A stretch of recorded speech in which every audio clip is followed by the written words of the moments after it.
है ना? Yes ma'am.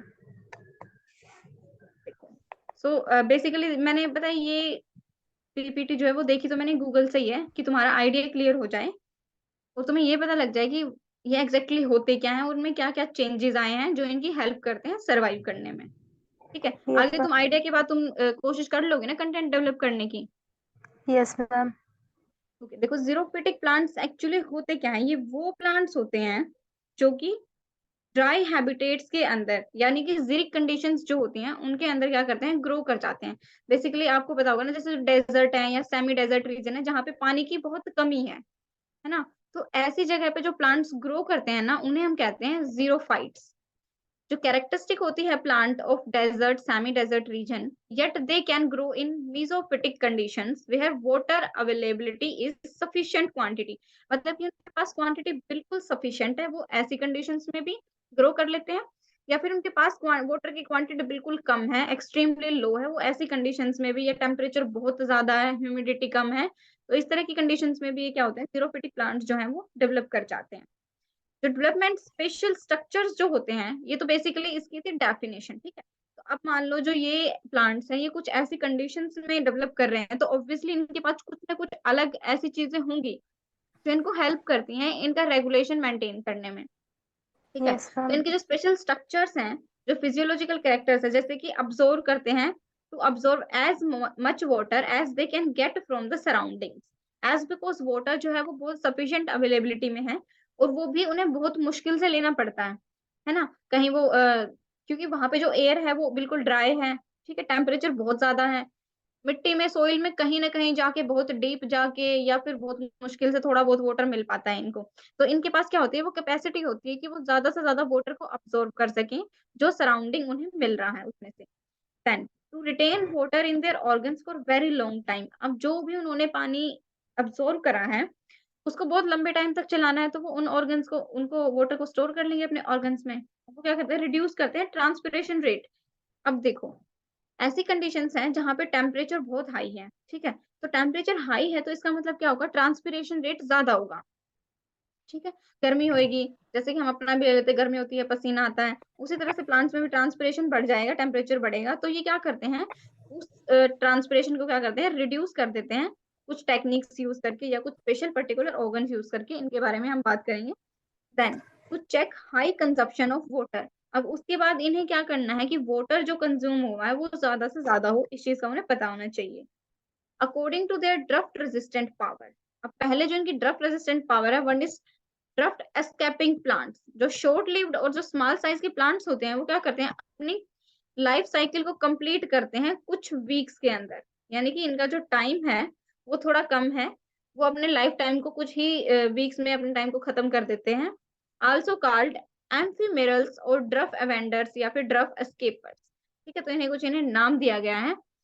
Then ड्रफ enduring plants, यानी कि कुछ स्मॉल साइज के प्लांट्स होते हैं जिनके पास कैपेसिटी होती है, वो टॉलरेट कर देते हैं ड्रफ को। यानी कि उस टाइम की जो सिचुएशंस हैं, जो सूखा पड़ा हुआ है उस जगह पे, कुछ ऐसे होते हैं जो अपनी लाइफ को वहीं कंप्लीट कर देते हैं, लाइफ साइकिल को, जितना उनको पानी मिल पाया है, जितने से वो ऑब्जर्व कर पाए हैं, सर्वाइव कर पाए हैं, वो करेंगे, उसके बाद वो छोड़ देंगे। कुछ ऐसे होते हैं जो उस एनवायरनमेंट को टॉलरेट कर लेते हैं, स्टिल वो कंटिन्यू करते हैं। Third one is drift resistant plant, यानी कि कुछ ऐसे प्लांट्स होते हैं जिनके पास कुछ अडेप्टिव फीचर्स डेवलप हो जाते हैं, जो कि एग्जिस्ट कर पाते हैं एक्सट्रीम ड्राफ्ट्स में भी। जब बहुत ज्यादा बुरी कंडीशंस आ जाती हैं, मतलब यानी कि बहुत ज्यादा सूखे वाली कंडीशंस आ जाती हैं, स्टिल वो सर्वाइव कर पाते हैं because of some adaptive features. Adaptive features आपको समझ में आ रहा है? यस मैम, आ रहा है। ठीक है, मतलब कि अडेप्टेशन यानी कि उन्होंने कुछ ऐसे एक्सट्रीम नहीं, एक्स्ट्रा ऑर्गन्स डेवलप कर लिए हैं जो उनको हेल्प करते हैं।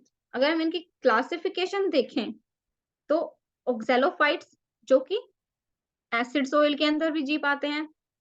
देन हेलोफाइट्स सलाइन सोइल में। लिथोफाइट्स रॉक्स के ऊपर प्रेजेंट होते हैं। सेमेनोफाइट्स जो कि सैंड में या ग्रेवल्स में प्रेजेंट होते हैं।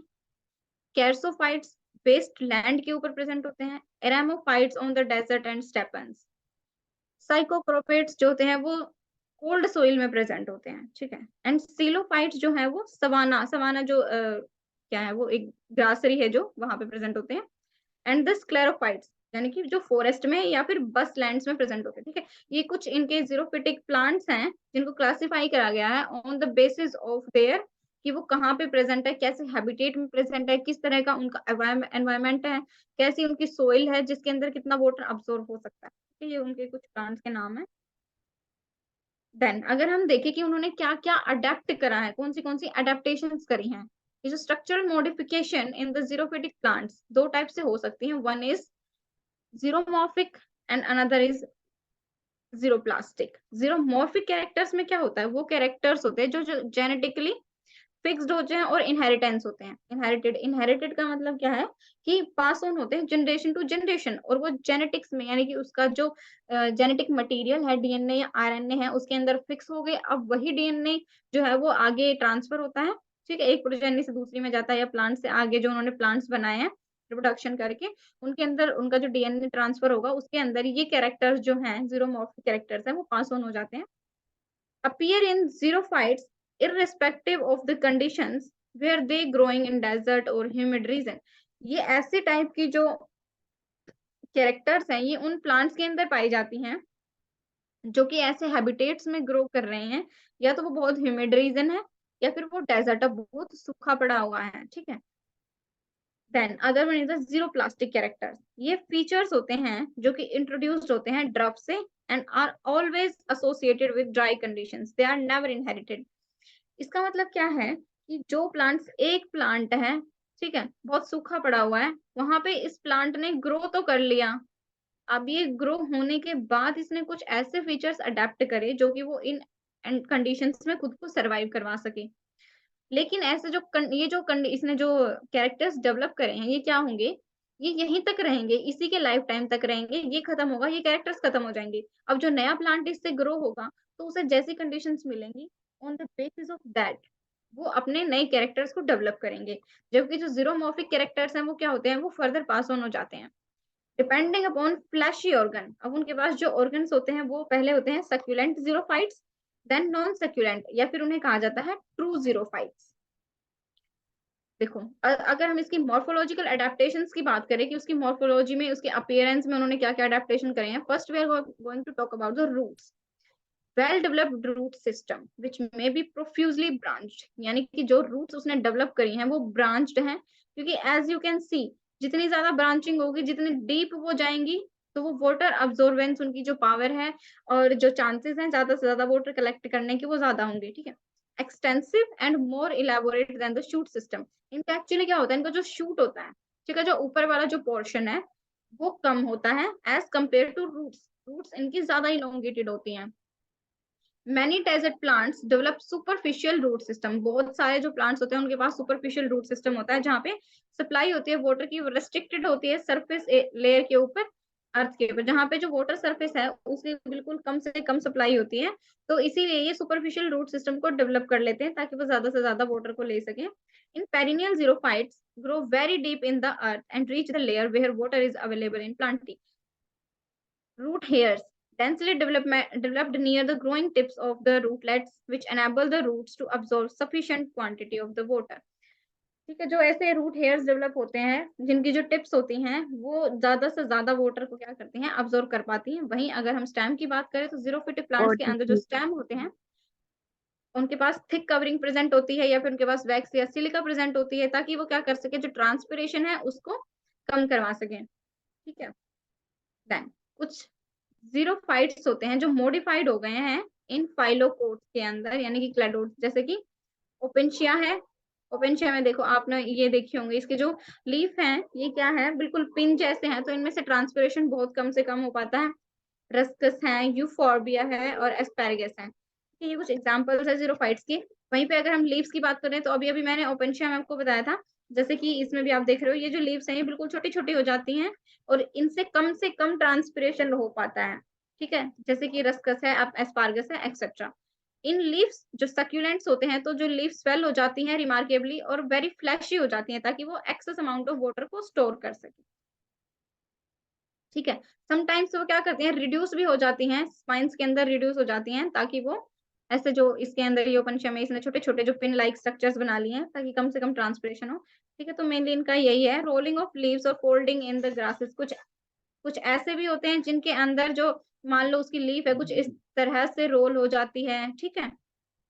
देन एनाटॉमिकल एडेप्टेशंस, अगर हम एनाटॉमिकल एडेप्टेशंस में देखें तो रूट ने क्या करा है, रूट हेयर्स डेवलप कर लिए हैं, रूट कैप डेवलप कर ली है, रूट में बिकम फ्लैशी या वाटर को स्टोर कर पाते हैं। कैलिट्रोपिस के अंदर क्या होता है, जो रूट है वो पोजेस करता है रिजिड और थिकंड वॉल को, ठीक है? उसकी जो वॉल होती है वो बहुत थिक होती है।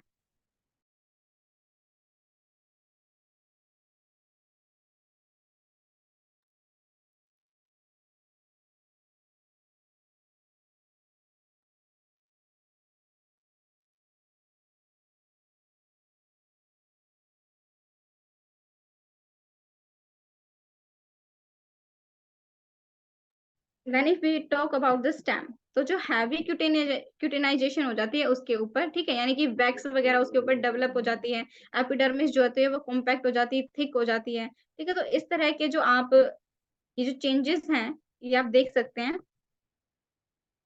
ओके,